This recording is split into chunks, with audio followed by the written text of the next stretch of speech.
Well, that's gonna be. Oh, as a side note, this can be in if you want it to, but earlier I was watching Wrestling with Cody. Yeah. And I emailed Booker T a question, and he just responded to my email. Who's Booker T? He's a Hall of Fame wrestler in the WWE.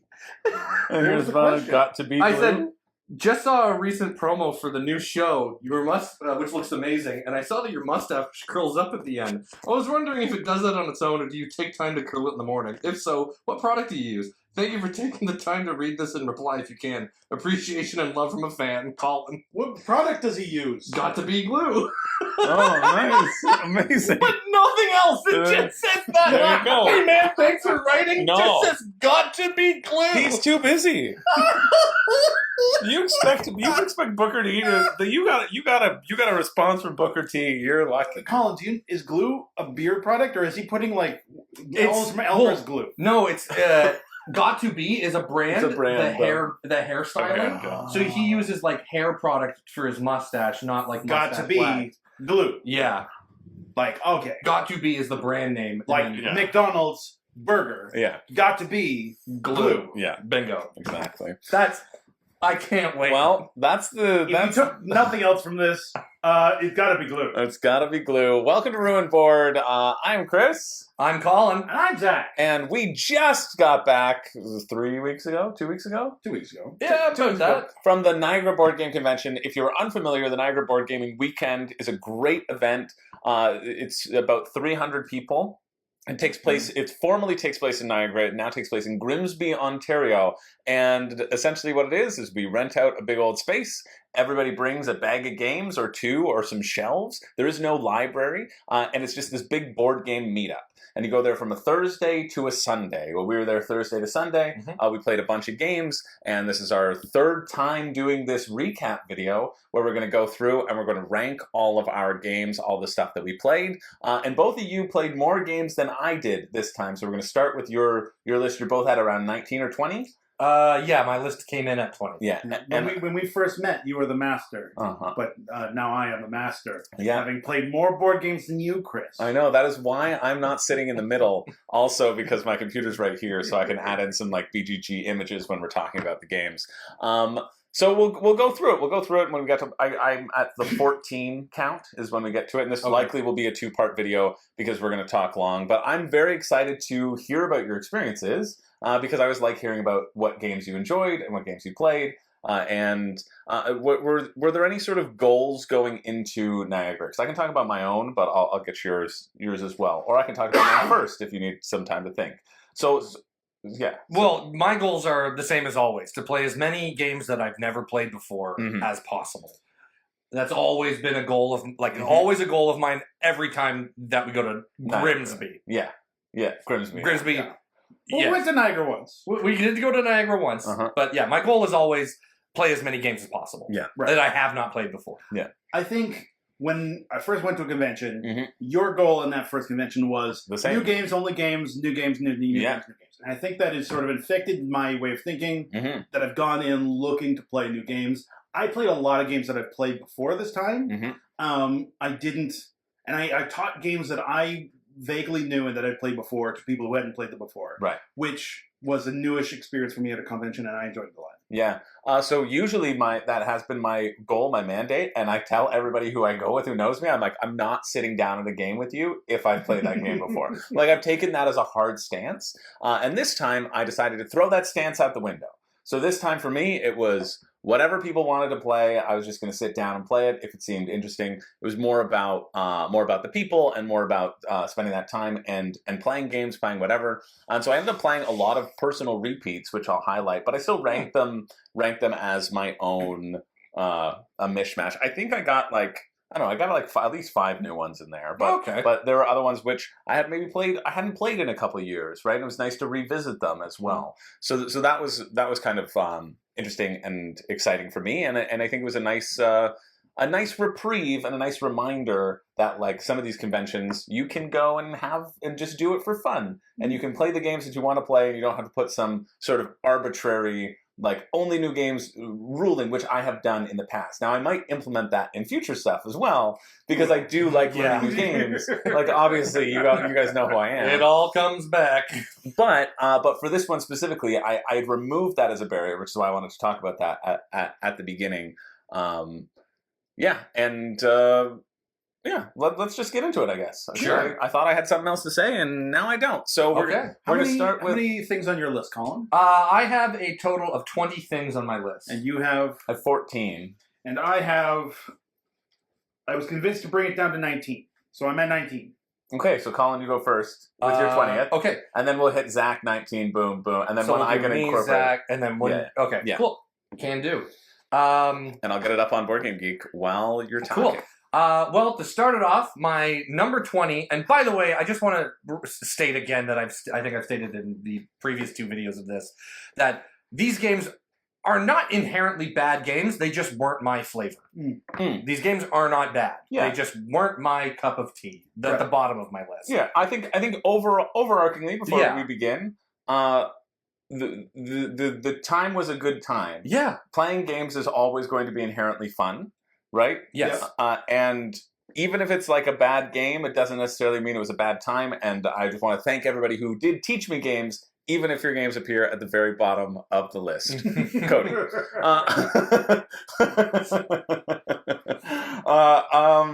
It's just the one. It's just the one. Okay. Well, there's only one at the bottom of the list, so it's got something's got to go at the bottom. But yeah, it obviously doesn't have anything to do with like the people who we got to hang out with. We had a whole like nice crew of people, especially if we met new people there. I played with some. I played with a couple of new people. Like we played Hansa Teutonica with some new people that we hadn't before, and so like anybody who just happens to be watching the video, I always like to preface that because it is just like we're rating on the merits of the game and not the merits of the company. The company was always great. Yeah. A lot of these games that I didn't know were from people who I hadn't met before who did teach me the game. Yeah. So I'm always appreciative of that. Yeah, but you now learn that you hate them and you want to. That's the thing. It's the games that are great. It's the people that are bad. Yeah. Right. Yes. Yeah. Sorry to completely go against what you were just saying. All right, Colin. What's your number 20? Bottom of the list. Trash, garbage. No one should ever play it ever. The Crew Deep Sea Mission. You didn't like it?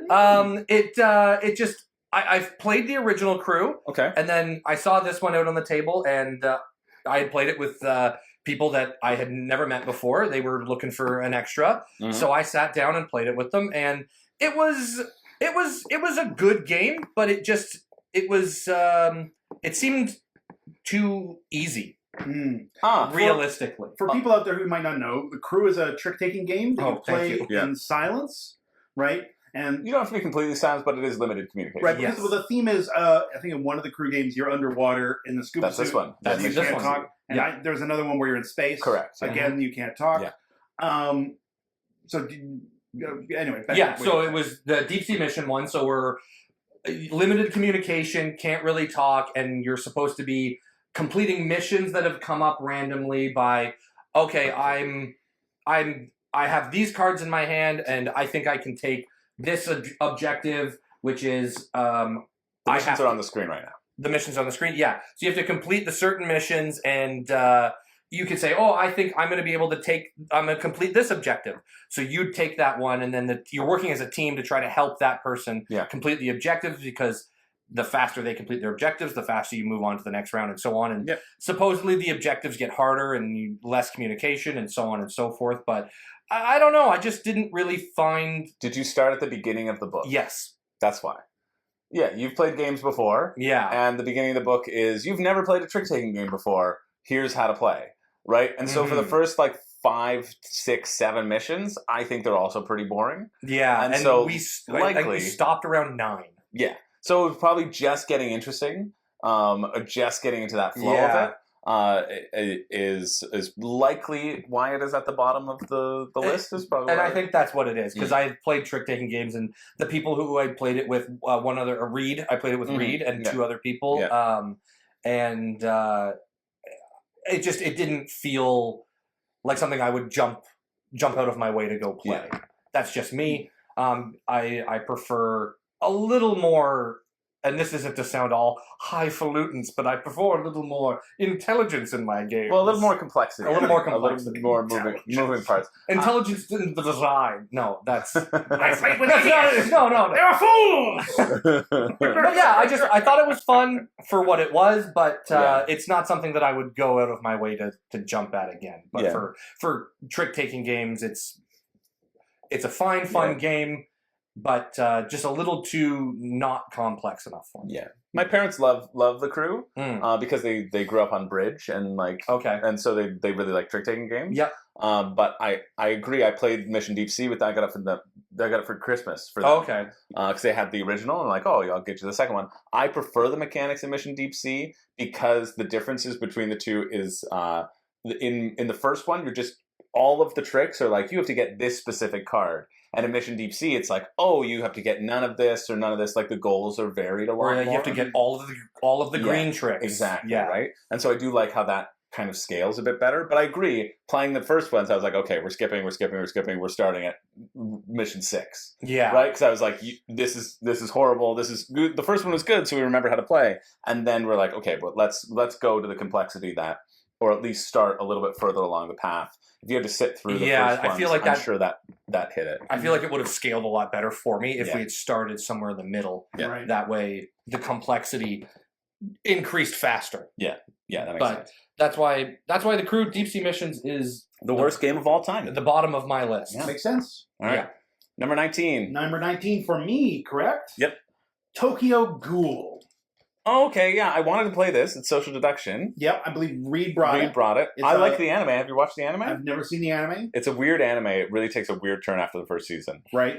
I know, and anecdotally, that Tokyo Ghoul is one of the animes where they ran out of source material halfway. Like they went like season 2 or 3 or whatever before the manga had actually finished, so they just started making stuff up. Yeah. Right, so that's maybe that's where I stopped watching. Yeah, that's sort of classically where like some animes start making stuff up and they like pop off, and some start making stuff off and they really sort of crash and burn. But no, I've never seen Tokyo Ghoul. Tokyo Ghoul Bloody Masquerade. It looks like this one, I think, right? Yes, it looks exactly like that. Okay. I did not play that. No, I think it was just me, Reed, and some other strangers. Mm-hmm. Okay. I think we were playing Harmonies at that time. It's it's like a social deduction, werewolf-y style game. Mm-hmm. There's like a little city in the middle of a board with cards arrayed around it. Okay. You can move a little token around to take actions in those spaces that relate to you trying to find the ghouls if you're a normal human, or finding the normal humans if you're a ghoul. And everybody's sort of hunting each other. There's like 3 factions. You don't know either way, hey? No, there's like a hunter. There's like normal people, and then there's a ghoul, and they all want different things to try to achieve to win. And depending on which of the 3 teams wins, will win.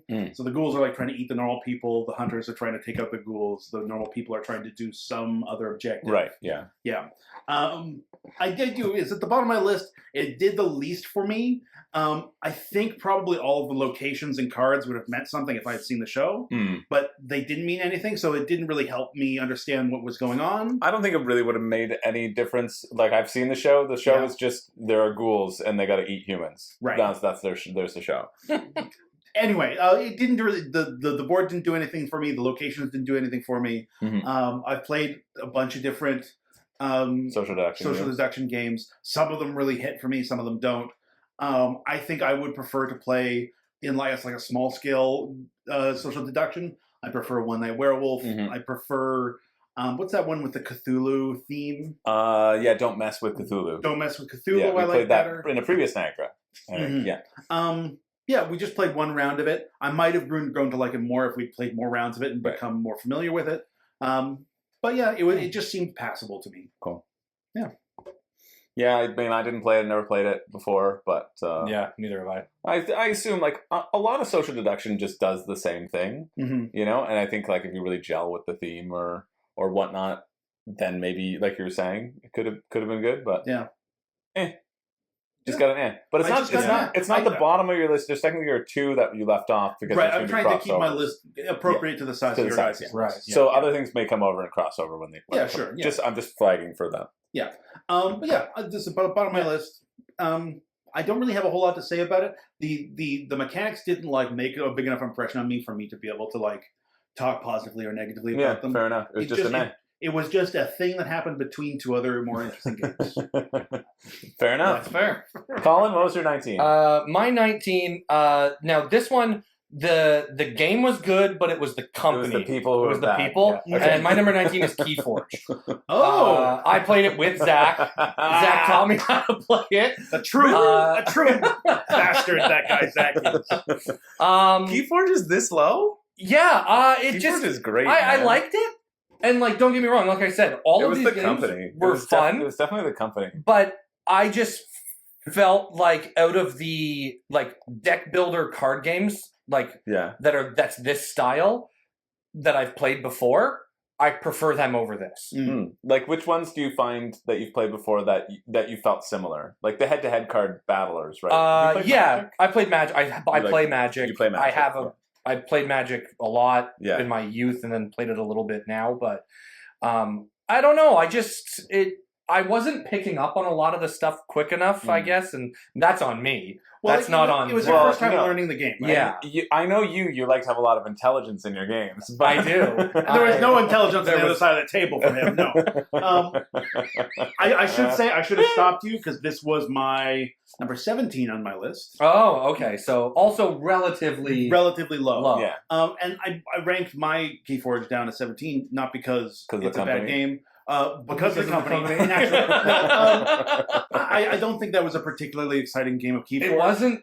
I was teaching you the game. Yeah. So there's a little bit of weight there. I think we maybe played another game. It might have popped off more. But also with Keyforge, you get a random deck, and we just opened 2 new packages. And I did not find either of our decks were particularly exciting to play. Interesting. Right. So could have been. The deck for me wasn't exciting because, like in Magic, I build my own deck, so I know what's in there. Yeah. I know it's always going to be in there, and like that's the lovely mechanic of that, where I know what I can play, how I can build it and scry and all that stuff. But with Keyforge, getting a random deck every single time can be fun, but also like a little. Well, it is a grab bag, right? Like you could get a good one because Zach came over. And then you can also play the same set of decks over and over again and figure out how to play them really well, right? True. Like some of my favorite plays of decks has been the second or third run through where I'm like, I now know what's in here, right? Mm-hmm. And that can be really fun. And it can also be really fun to like draw a card and be like, holy crap, this card's in this deck and that's changed the whole way I understand this deck works. So I put Keyforge down pretty low as well. Right. Because I don't think, while I really like Keyforge, I've got a bunch of Keyforge, I don't think this was a particularly super exciting game of it. No, Yeah, Zach and I played Keyforge really recently, and I quite enjoyed it. He came over, we played Universus. Universus, he brought his Ochako Uraraka deck. Do you watch My Hero Academia? No. You should. It's awesome. It's so good.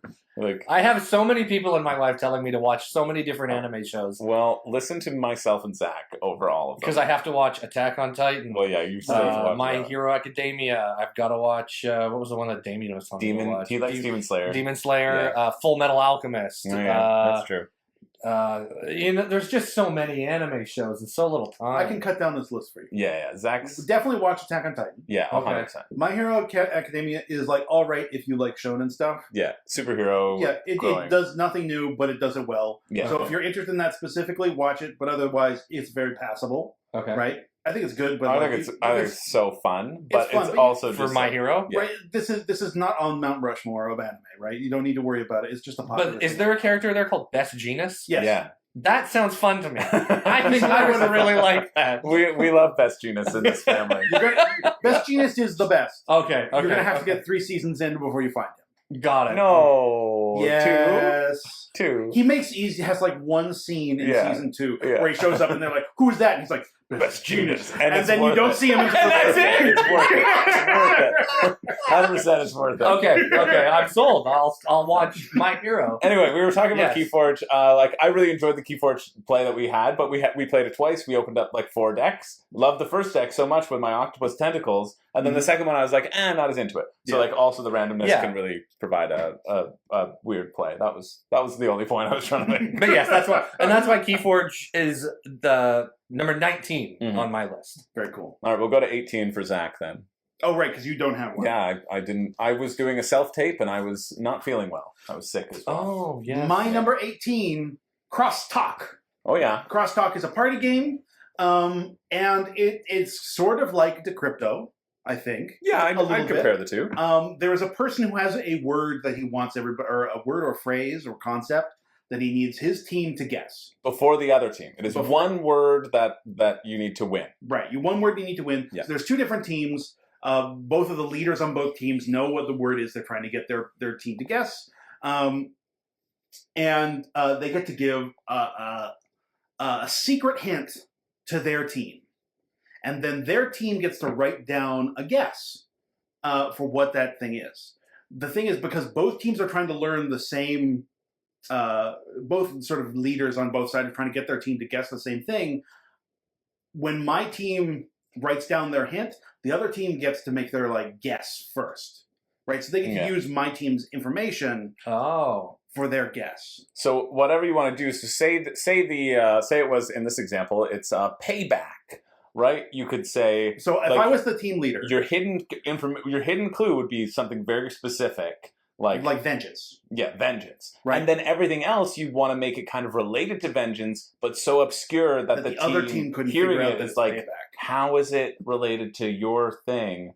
Right? Because they're hearing your clues. Yeah. But you wanted to keep that sort of. So if I was the obscure. team leader and you were my team, and I wrote down vengeance and gave it to you guys, right? You were going to then write down your guess or a word. And they will get to see your word before they guess. So if I wrote vengeance and gave it to you guys, and you wrote whatever you write on your card, that might give them information because their secret hint might have been money, loan, right? And then they put, money, vengeance, and they figured it out before you guys have figured it out. Yeah.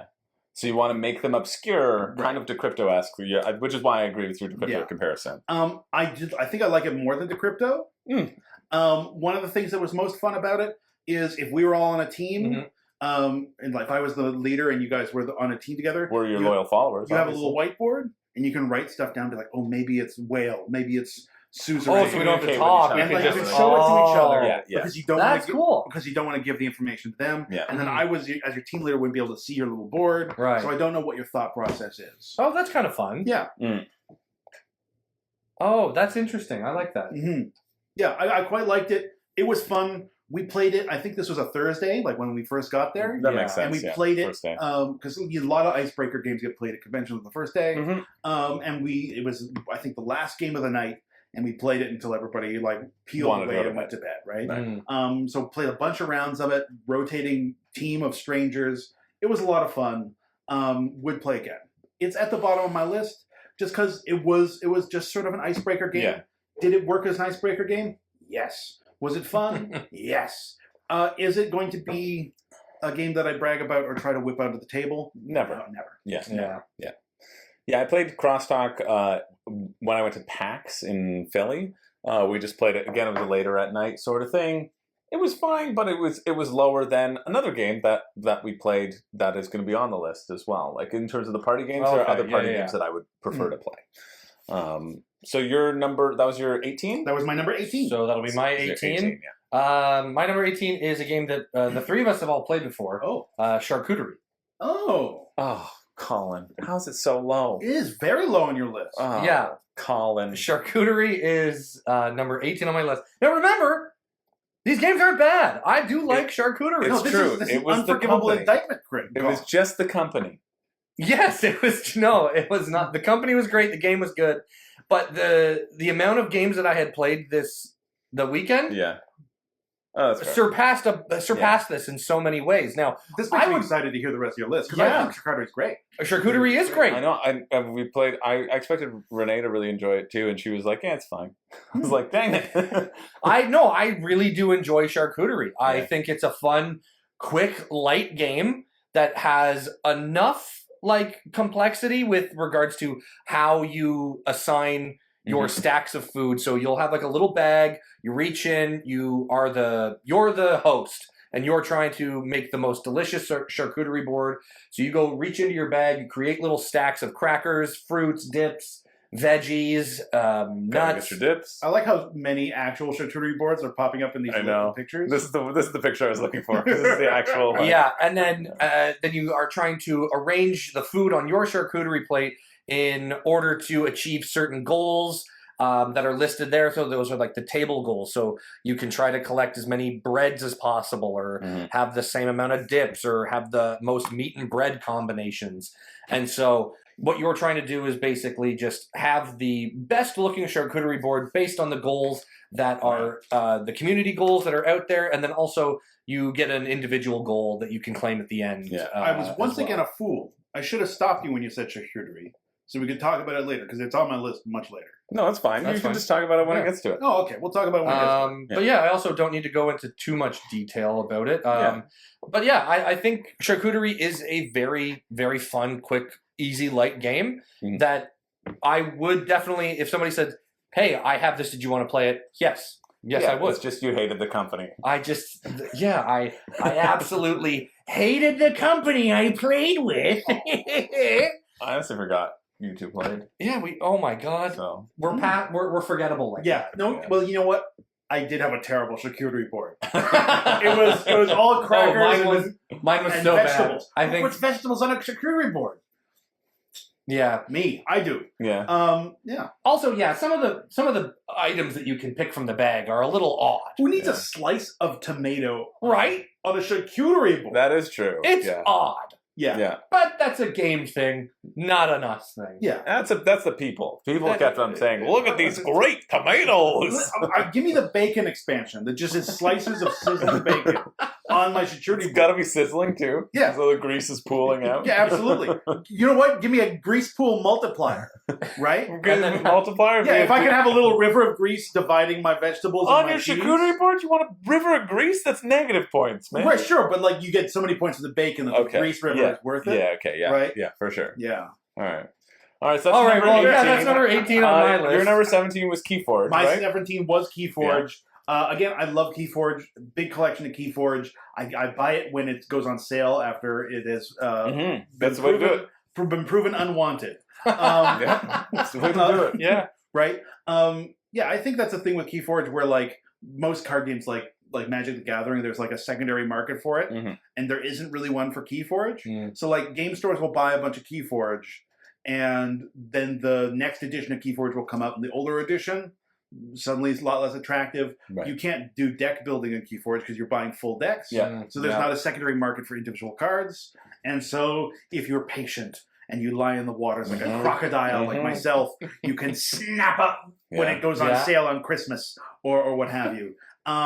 Also, I think Keyforge decks are usually overpriced. Oh, 100%. Right? Yeah. Like, really? Agreed. Right. Like I got a box of 16 decks. Yeah. And it was like $70, which was like a little expensive. Yeah. But regular it would have been like $200 or something like that, which is too much. Right? Yeah, you don't want to pay more than $5 a deck. No, I don't think you do. Yeah. Anyway, so like, hey, really like Keyforge.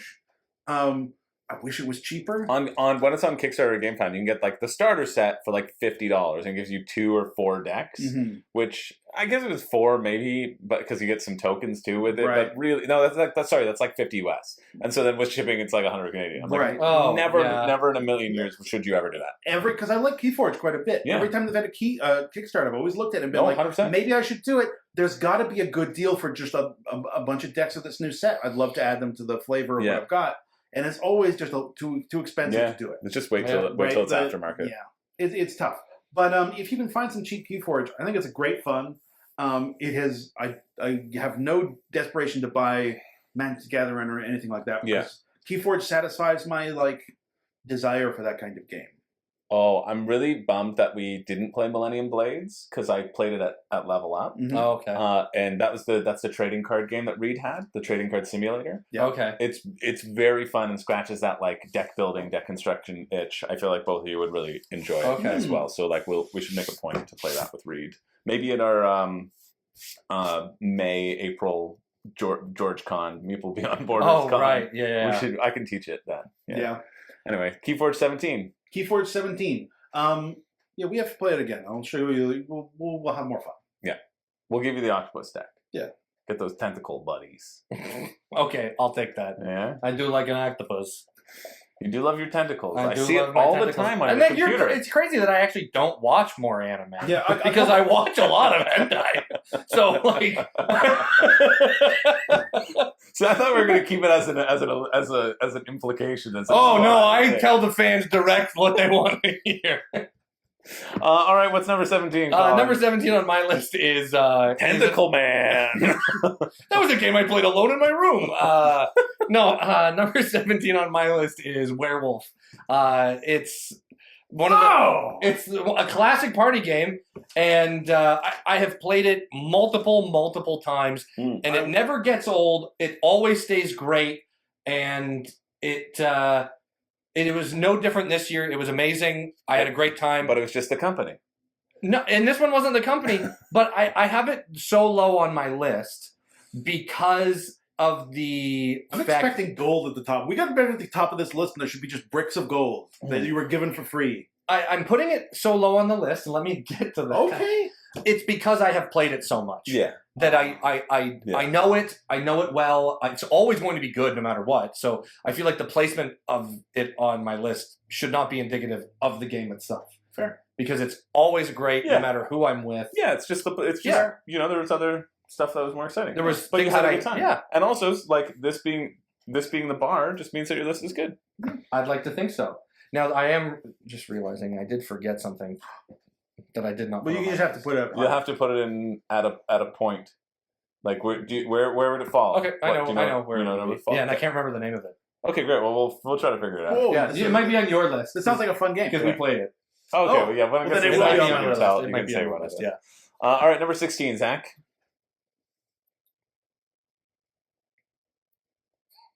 Sorry, I was trying to figure out where the line from 16 was going. Listen, they kept changing how many numbers we were going to have, and I kept erasing numbers. No, we didn't. We said one number, and then we kept it down. Then you kept changing it. Well, I said just eliminate the bottom two. You're gonna just scratched out the bottom two No, on your but list. I had to take. Never No, mind. I said scratch out the bottom two More on your serious list. editing had so that you that. have 19. Anyway, number 16 on Zachary's list: Gold Dealer. Oh, Gold Digger. Gold Digger. I think, right? That's mean the one with Gold the bag. Fever? Gold Fever. Yeah. Gold Fever. That's also on my list. Yeah, Gold Fever, the one in the bag. You're pulling out. You're pulling out gems gold. It's and... not called Gold Dealer? No, it's called Gold Fever. Hey, I was paying attention. This was an alright game. You reach into a bag, you're looking for gold. When someone pulls out, I think it was the green or the red. If somebody pulls out the green, that is... a green is you have to pull out 2. And then if you pull out the pink, that means you have to start randomly pulling out until you pull out a gold. First person to pull out a gold. Yeah. Right, and the race is first person to pull out 3 gold? 5. You had to pull out all 5 gold out of your bag. If you pulled out doubles of the black, the gray, or the white, it means that anything you had pulled out so far goes back in. And you can stop any time, right? Yeah, you can bank it any time. So let's say... It's a push your luck game. There's nothing else to it. Burlap sacks full of little tokens. You're pulling them out. You're hoping for gold. Yeah, this looks incredible. I didn't play it, but I was like, this would have been number 1 on my list. It's high on my list. It was just okay. I think as far as, hey, it was just okay. It's the Your list better have gold up on the top. It doesn't. It specifically has the gold at the bottom. I think if I wanted like a fast pace, because one of the best things about this game is someone pulls out the red gem. Everyone starts immediately pulling stuff out of their bag, looking for gold, desperate for gold. Just get your hentai mind out of that. What are you talking about? Oh, no, that wasn't thinking anything. I thought that's why you were giggling. No, I was breathing. Oh, okay. You're breathing gold. Anyway, right. You're desperate for that gold. I think if I wanted to play like a fast game, a game that like relies on like reaction speed and stuff like that, I'd rather play Dutch Blitz. Okay, right? yeah. Sure. I think it's more Dutch Blitz is more interesting and it's got higher highs and less lows. Mm-hmm. I think the push your luck of pulling gold from the bag didn't do a whole lot for me. I thought it was fun, those moments of excitement, but for the most part, I thought just pulling stuff from a bag was just mid. Right. Yeah.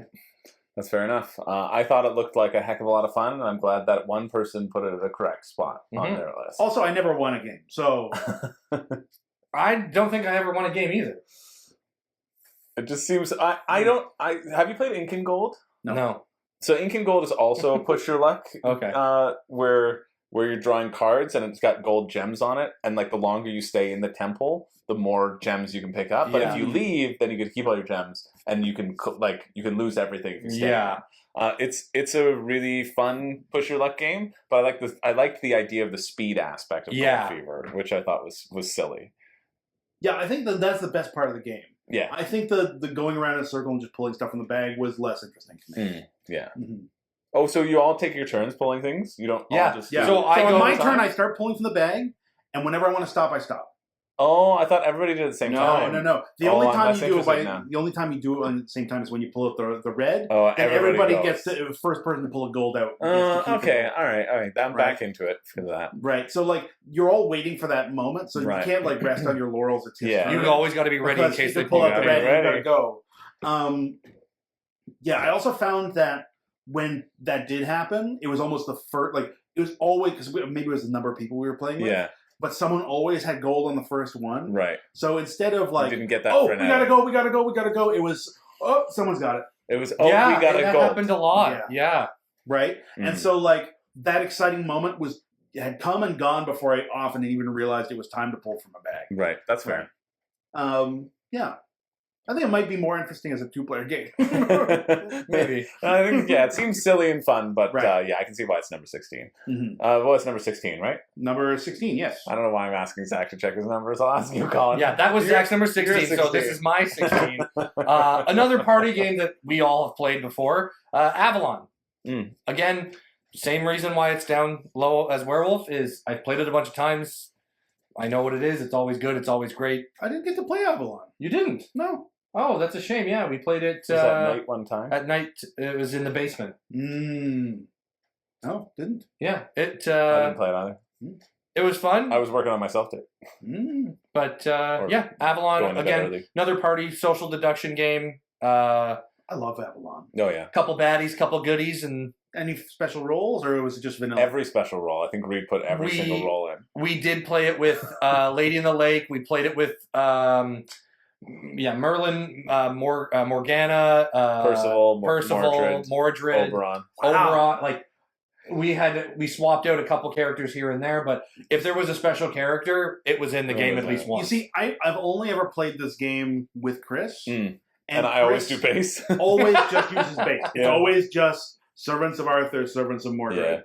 And the Assassin. Well, now I swapped some stuff in a little, but when we played last time, because there were 6 of us, I didn't put anything else in, but should have, because Merlin got caught every time. But yeah, we played with every special role there was available. That's very exciting. And it was it was a really interesting way to play it But it wasn't with the big box, right? No, it wasn't. It was the normal, the Resistance Avalon. Yeah. Because the big box has a ton more rules. Oh, yeah. The big box has a ton more rules. But this one was just like the base game with the base rules. With everything in it. Yeah. Cool. But that's why Avalon was number 16 on my list. Oh. Nice. Zach, you're 15. Wow, we're just doing this without Chris. So you got an 8 out of 10 there. Was it an 8 out of 10? Yeah, all of the games that I had played also counted ranking out of 10. That's cool. Well. Sweet. Nice. Because that was 8 out of 10 because of all the new roles. Yeah. Oh, yeah. I like base. Yeah. My number 15, Kraftwagen. Kraftwagen? Oh, yeah. You played this right before my self-tape. I played it just before your self-tape. Yeah. Kraftwagen is an interesting game. It is about being sort of in the early days of building cars. And so everybody's running their own car company. Oh, I think this was specifically Kraftwagen Age of Engineering, because this was the front, right? Because that's the previous versions. Oh, it definitely was not that. It wasn't that, because I know it looked like this. Yes, it was. So was this one? It was the new implementation, so it was 2024. Arcane Wonders. Oh, you would have gotten this from Karen's shelf. Gotcha. Yeah. Kraftwagen is an interesting game. Every player is playing their own sort of car company.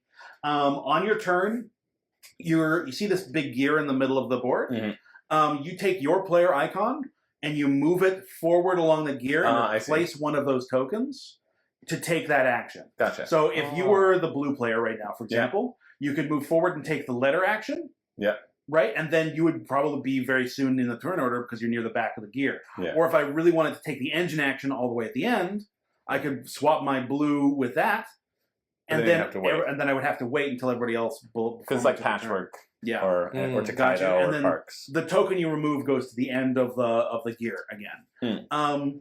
Very fun game. I like that action mechanic.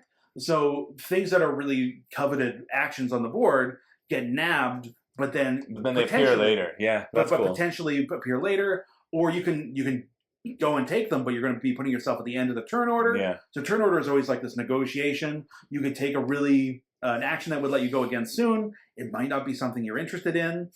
So I liked the action economy of that game a lot. Cool. You could also, you see in the top left, there's this little racetrack where you're racing a car. So every round of the game, you're having your sort of company car go to the racetrack and try to do laps. And whoever's gotten their car to do the most laps gets a bunch of points. Whoever has done whoever came first in the race gets points, second and third and things like that. And you're going to be accumulating these points throughout the game. So you could take your development of your resources and build a great engine for your race car.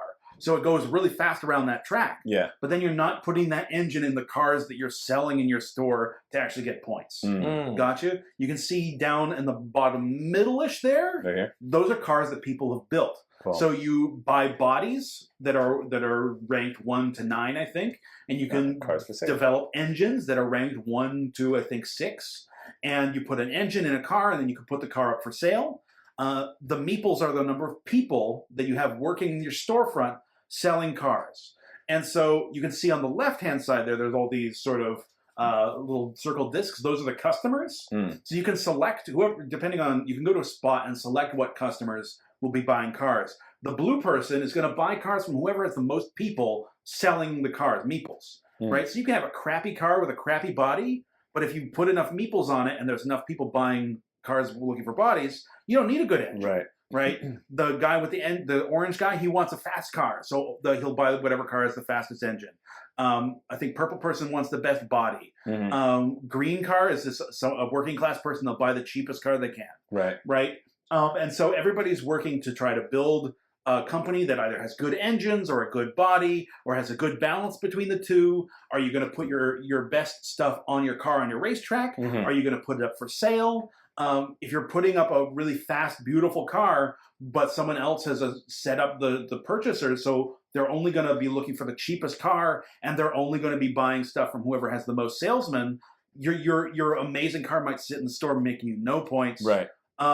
I really liked this whole balance. It was a really fun game. I fell behind pretty quick because I was focusing on body. I'm making my cars have like a really great body. Yep, got to make a beautiful car. But a lot of people were a lot cleverer about setting the prices of their cars. So my beautiful cars were sitting in the store, unpurchased. And at the end of the game, people don't appreciate true beauty. No, they don't. They really don't. And at the end of the game, I spited everybody because I filled the store. All the purchasers in the last round were looking for the cheapest car possible, and all the people who had invested in other things weren't able to sell their cars in the end. And someone who had a terrible car that was worth nothing made all their points. I didn't win that game, but I did king make. And I will take that victory with me. That's not a victory. That's a double loss. No, I own that victory. No, you don't. I own that victory. You're the biggest loser. Kingmakers are the worst scum of humanity, Zach. Right. And so I think that might be a detriment to the game because you can do that. Yeah. Right. I'd be interested in playing it again and knowing more how all the systems work because we kind of learned it live. But I really enjoyed this game quite a bit. Well, because I came out when you guys were finishing up, and I was like, well, lots of moving parts. I thought it looked cool, so yeah, sweet. Kraftwagen, number 15. Number 15. And my number 15 is not a game that I played, but a movie that I watched. What? Yes. Friend of the channel, friend of mine, George. He. Suggested that I watch a specific movie that is available to watch on YouTube. Was it Deep Impact? Deep Rising. Deep Rising. Deep Rising was the name of the movie. He recommended that I watch this movie months ago. Yeah. Like back in May of 2024. Yeah. And I was like, yeah, of course I'll watch it. And I never got around to watching it. I would get ready to put it on, and I'd find something else that I wanted to watch, or I'd move on and so forth. And he always kept messaging me every so often. Have you watched it yet? The poster? Is that the? Yeah, that is the. Is that person being trapped in plasticine? Like, what's going on? Yeah, that's the movie. Full scream ahead is the tagline. So the synopsis of the movie is there is a grandiose luxury cruise ship that has just set sail, and it is the target of a big heist.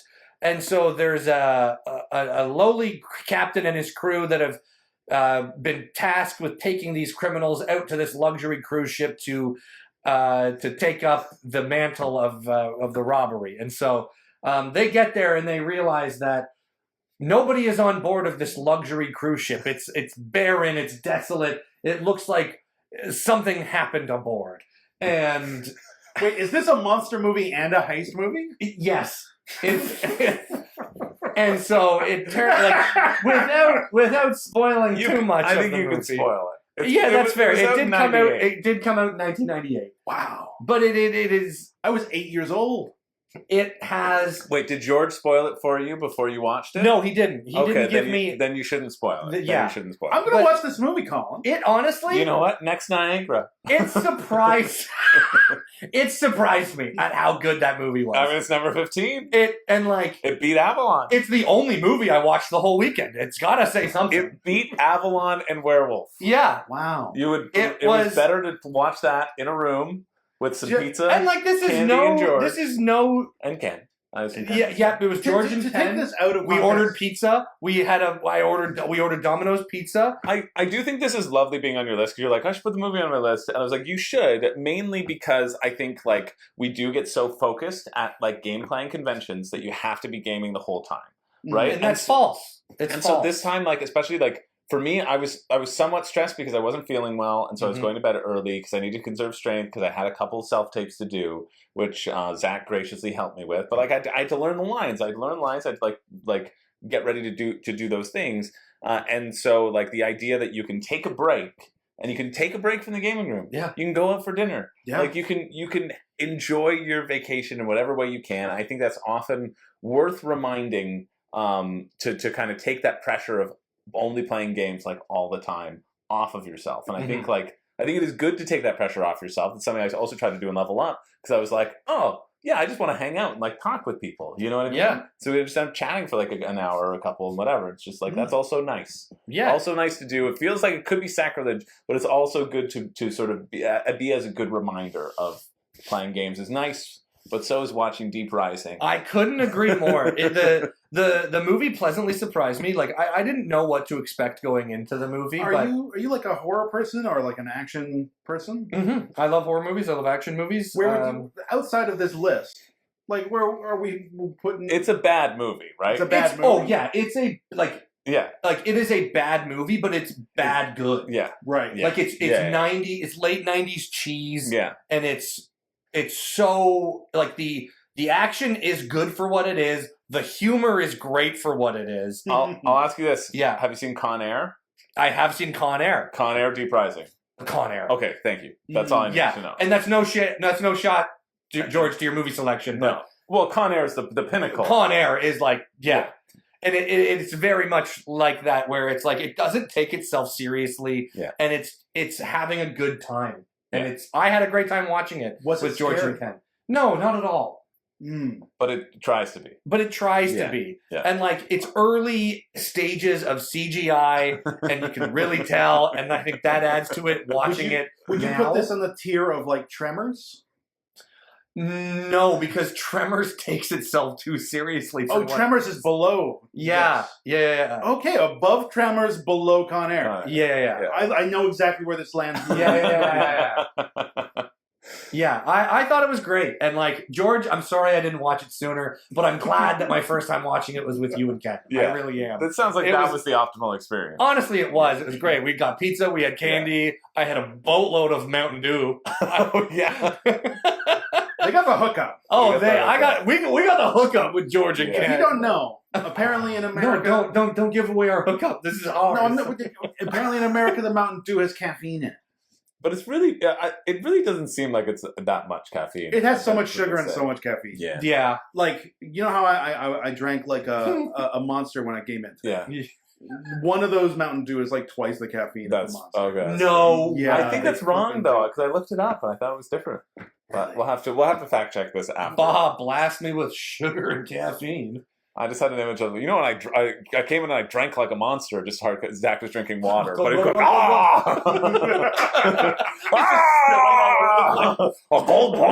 like, what are you doing? He's like, I'm drinking like a monster. But yeah, so number 15 on my list was the movie Deep Rising that I got to watch with my friends. I'm so happy that Ken it's and on George. this list. It was great. So I happy. loved it so much. Honestly, yeah, it's number one on my list. Hearing you talk about Deep Rising. It was so much fun. I had a Great. great time watching the movie with them. Cool. What Yeah. number are we on? We're on number 14, You're on number which means 14. it starts there. But I actually have something to say. Whoa! My number 14 is Ark's Blighted Reach. Okay, So I probably have a lot to say about Arcs. So I'm excited to hear you talk because I've now played it. I played it at level up. oh, did you? Yeah, Okay, I played the base game. You played the base game. Yeah. I have feelings about Arcs that I can't confirm until I played it again. I want to play it at a higher player count. Mm-hmm. Because you just played it at 2, right? I played it 2. Yeah. So I played Arcs the base game once, not at the convention. I played Right, because you played it on tabletop. I played it Simulator on with Sean. on Steam on the Yeah. tabletop. What's that program? Tabletop Simulator. Tabletop Simulator. Yeah. I played it with. I think we played with 3 people. We played the middle of the day. We didn't quite get to the end of the game. We tossed in our hats because we were like not having the best time. Yeah. And people were running out of time. Yeah. So that's not a great first experience with Arcs. Yeah. I was very solidly mid on it, and not super excited about playing Arcs at this convention. Right. Just for that, like that one experience informing me. What is Arcs? Arcs is sort of a large. It looks like a grand strategy. It looks like it's like a Galactic Era or a what's that other game we didn't like, Chris? Twilight Imperium. It's a 4X game. It looks like a Yeah. 4X game. I don't think it is. Right? Yeah, it pretends to be. It pretends to be, and I think having that it's very cute. Having the expectation that it was going to be a grand strategy like 4X game, right. and finding out what it was part of my disappointment because it's got the clothes of the Emperor on, but it's not the Emperor. Yeah. Gotcha. That's a lot of things. Right, like you look at that and you think this is going to be an epic strategy showdown. Yeah. So what this game is basically you're farming points. Can you go a little farther on the picture? Yeah. To the right. Yep. So you see these 4 little 5 boxes on the side. Mhm. Every round, 3 of those things are going to score. Mm-hmm. So either the person who has the most fuel and goods is going to score, the person who has the most kidnapped, captured people is going to score. I believe that one is who has the most missiles is going to score. Yeah, the most ships that you've you've destroyed. Things you've destroyed. Right. Yeah. Keeper is the person who I believe has the most of that symbol on cards or on planets. Tokens, and same with Empath. And same with Empath, right? And so every round you're going to be, over the course of the round, you're going to find out which of these 3 things are going to score. And then you're also going to be, at the same time, fighting over the planet to try to acquire the resources in order to score those points. Gotcha? Seems fairly simple. Yeah. The thing that sort of sets Arcs apart from a lot of other games is it's sort of run with this trick-taking mechanism. Yeah. People call it trick-taking. It's not really trick-taking at all. Yeah. Like, they use trick-taking to describe what it is, but there is no trick-taking in the game. Yeah. Right? It only determines who is the lead player on the next thing. But you're playing a card, and you're essentially choosing, these are the actions that people can play this turn. Right. Yeah. And so it's more like the follow mechanic. Right. It's got the clothes of this big 4X game, but it's not. It's sort of a point salad. It feels more like a Euro to me. Yeah. Trying to get points using whichever of these 5 things. And then people say, oh, it's a trick-taking game that is a 4X game, but the trick-taking is not really an element. Right? Agreed. Yeah. And so what is the purpose of this trick-taking? You're playing cards from your hand. If you're leading, you play a suit, and everyone else has to play in that suit if they can. And you get to take actions on that suit. So if you lead construction, then you're going to be constructing. If you play on suit, then you get the number of pips on the card to construct If you played a 4-pip construction, you're going to be constructing 4 times. If you played a 2, you're going to play building 2. You can play offsuit, but then you're only going to be doing that thing once. So if you were going to play offsuit, when I played lead with construction, you might get to move, but you're only going to be moving 1 fleet of ships. Let's say. That's the only purpose of the trick-taking part of this game, is to sort of restrict your actions. You get dealt a hand of cards, you're going to play those cards to take actions. Yeah. The thing that really struck me about Arcs is I think it might be a better game if you were just choosing actions without this trick-taking mechanic. Right. Okay. I think the thing that determines whether the trick-taking mechanic feels good or not is going to be how many players you're playing the game with. Because if you're playing a large player game, everybody's got a hand of cards, the chances that someone's going to be leading the thing you want is higher. When you're playing with 2 or 3 people... I played it at 4. Right. Yeah. When you're playing with 2 or 3 people, the chances that everyone's just going to have a card full of influence actions, and you're going to be stuck taking influence actions and not being efficient, is really high, right? Right? The lower the player count, the more that trick-taking game is going to... Trick-taking, in quotes, game is going to really restrict the action economy, right?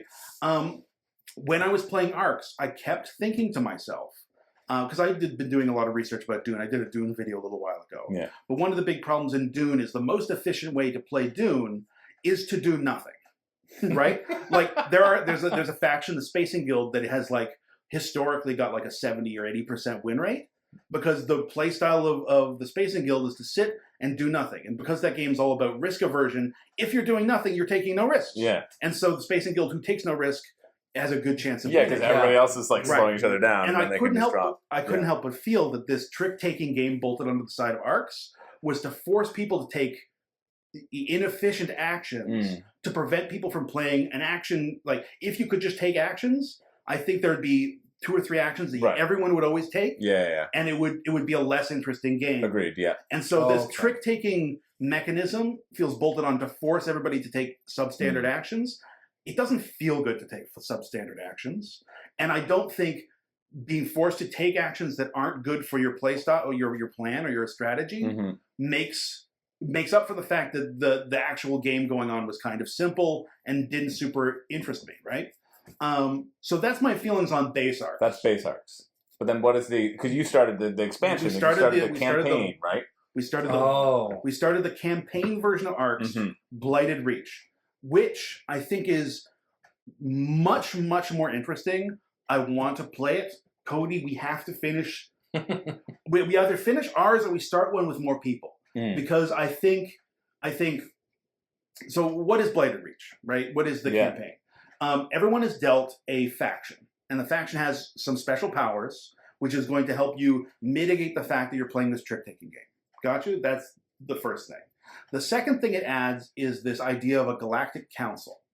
So you have a little folder on the side that you can slip cards in, and over the course of the game, players will be able to slip cards into those slots to pass galactic laws, which are going to change the way that the game plays. Got you? There's going to be a person who is the lead of the Galactic Council, like the Galactic President, and they have the ability to trigger all the laws triggering. So if there's a law that makes everyone discard all their weapons, and there's a law that makes everybody pay the Galactic Leader $1, and there's a law that makes everybody discard one ship, I'm the Galactic Leader, I have the power to trigger this and affect the board in a big way, right? Wow, okay. And so, hey, maybe you don't want to be under the thumb of the Galactic President. You can declare yourself as an outlaw, and you can ignore all of these rules. And now you can attack anyone who's part of the Galactic Empire, including me or whoever else stayed part of the Galactic Empire. They lose a bunch of the benefits of being in the Empire, but now you can attack people and you can steal money and stuff like that. Interesting. So that's kind of interesting. Yeah. Okay. The other thing that I think makes this interesting is we play a game. So part of that's one of the big changes. And then part of the campaign is you play 3 games in a row. So let's say we 3 had played a game of Blighted Reach, and I had lost, and you had lost, and Chris had won. I won? Uh-huh. Chris gets a little envelope. Even in fake scenario. Right. Let's say Chris. We're trying to be believable here, so let's say Chris was playing the Warlord faction. Okay. You would get a little envelope, and you would open it up, and you would get here's some more special rules for the warlord. Yeah. Here's some other special things that you're now going to be able to interact with. You've become a better warlord in the second game. Me and you, we lost. So we stopped playing the faction we were. We keep the cards that it added to our faction, but we go to level 2 factions, and we both get a new faction with a new objective and new rules to add to it. Okay. So, and usually, I think, based on what I've seen, the second level factions tend to have a lot more game-breaking, powerful abilities in them. Because now we're behind. Yeah. Got you? So I played the first game in this Blighted Reach campaign as the Believers. I could add faith cards to the deck, which were basically wild cards that could play any suit. Oh, that's very important. Very powerful. Very important. All of a sudden, hey, you're playing a trick-taking game? No, you're not. Let's just play actions like normal. Thank goodness. But I lost that game. Okay. And at the end of the game, I forget what faction I got afterwards. I think they were the corruption people who can spread plagues throughout the galaxy. I'm like, my faith has been broken. I'm no longer a believer. I'm now going to torch the galaxy with my plagues, and like infect planets. Yeah. So I think that is I think adding the complexity of all these different systems that the campaign mode adds to the game makes interesting things happen that do not exist, I think, in the base game of Arcs. That's fair. Right? I did not find Arcs base game interesting, but as a thing that other more interesting systems were built on top of, I think it's interesting. Oh, right. Okay. I do not like the trick-taking aspect of it. It doesn't make sense to me. Right. It feels like designed. It forced me to be incompetent. You know what I mean? But I think it as a thing. It's the game. It's probably the game. Yeah, fine. But I think. Oh no! Oh, well, that's okay. We haven't been recording. No. I've got this as an additional thing. It's because I switched to a different scene. Oh. So whenever we switch back, but I have this. That's why I did this as a backup audio. But I'm just going to add up. That's why I do it, but I'm just going to add the top-down audio into this to make sure that now we've got audio on that. Gotcha. Okay, there we go. Anyway, I don't really like the... That's why we do that. Yeah, I don't really like the trick-taking half of the game, and I don't think the actions are interesting enough to make interesting choices there. But I think all the other stuff that's got added is interesting. I think also the pressure that being unlucky in the trick-taking game just getting dealt the wrong cards or people always leading a suit you don't want to follow with feels really bad in one game. Over the course of 3 games, I think the random chance of that will even out, right? So because you play Blighted Reach as 3 consecutive games, you're going to, you might have 2 really unlucky games, but you have 1 really lucky game, and that might even it out a bit. Yeah, I think just hoping that evens out the randomness is... No, I know. But I don't know if that's a sign of it. It's not quite hope. I haven't played the full campaign, so I don't know. So I am speculating a bit. Yeah. But also, you roll a dice 100 times, you're whatever the chances are rolling 6 is 1 in 6. But you might actually roll 6 one time after 100 rolls. Yeah. But if you roll a dice enough times, it will move closer and closer to being the actual, right? That's the theory of Ready, Set, Bet. That's absolutely. So I think there is a number of plays of Arcs where your averages are going to even out, and it's going to feel like you got to just choose your actions. But you might get games where you don't, right? Especially that number is not going to be in the sample size of 1 that I have, right? Fair. So I think the full campaign of Arcs, I'm very excited about playing.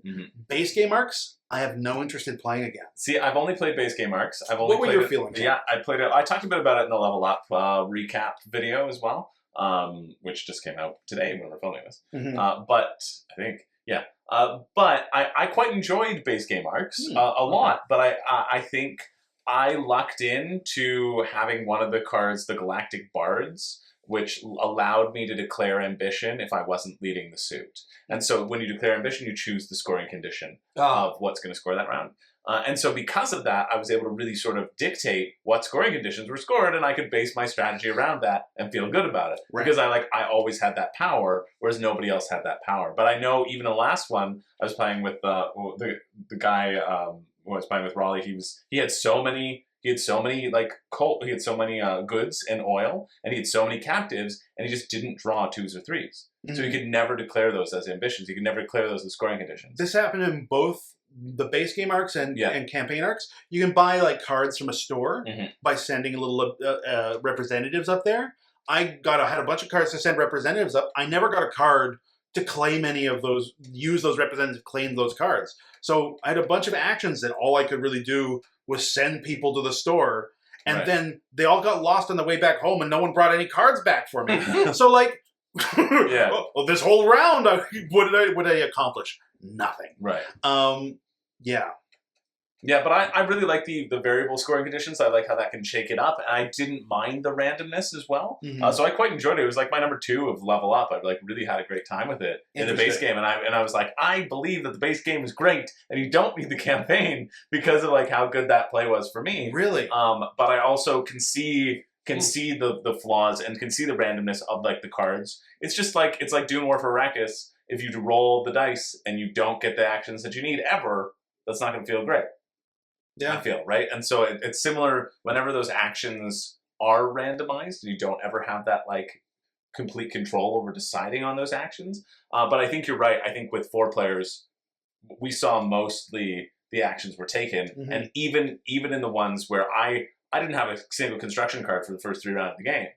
But then at least people played construction so I could build a construction. Or it's like, well, I guess I'm attacking then. I guess I'm just going to keep on trying to attack people and not let people construct, right? Like, and finding that switch. I mean, it also feels like when 2 players, it happened at least one time where my opponent had a bunch of, what was it called, tax, where he could just start drawing resources. And of course, because he was leading, I couldn't play offsuit. I couldn't play a higher card from him to take the lead away. Right. So I had to follow. Yeah. And he played tax every time. And so... Well, you didn't. You could have just played another card and taken one single action. Right, but then I'm taking one action to his like 4 or 5 or whatever, right? Well, you're taking one action anyway, either his action or not. Right. If you can't go over. Anyway. Yeah. It like... At that point, there was no way to... Like, oh, I can't plan for that. I can't plan for what's in his hand. Yeah. Right? The other thing I think about ARCs is... Because I've since looked up like reviews of it, and people say it's a great negotiating game.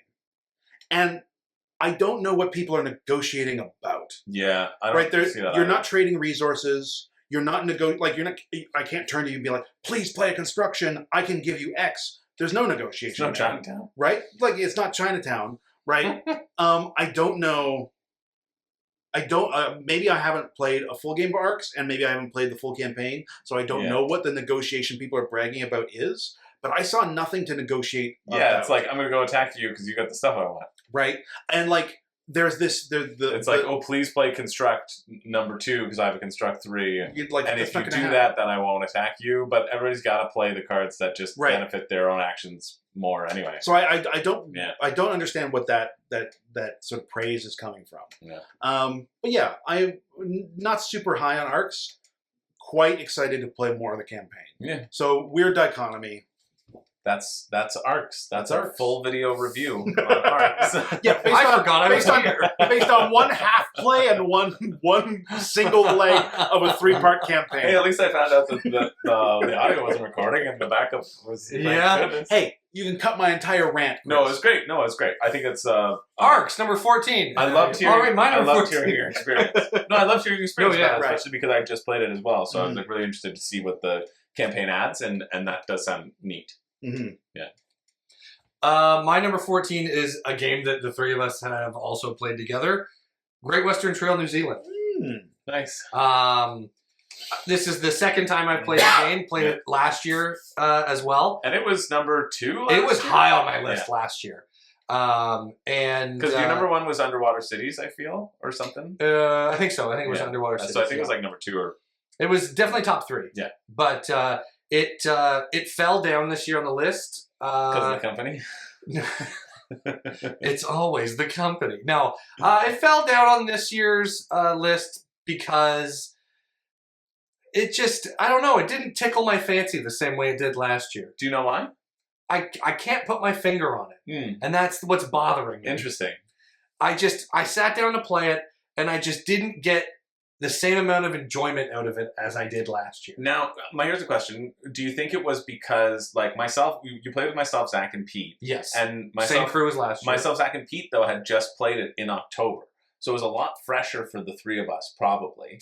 It could have been the fact that I hadn't played it since last year. And so I wonder, would that have impacted it, or like did things go too quickly, or were things assumed and you were like left behind and you felt like you were scrambling to catch up, or maybe in one or two instances, but I picked up on a lot of the things that were, because I felt like you knew what was going on. I'm not saying that you didn't. No, yeah. There was a few times where I was like, oh right, this happens, and then I forgot. Like I remembered it like turn 5 when I should have remembered it turn 1 because it would have improved my. It's always going to happen with Great Western Trail. But things, like I still like the game. I think it's fun.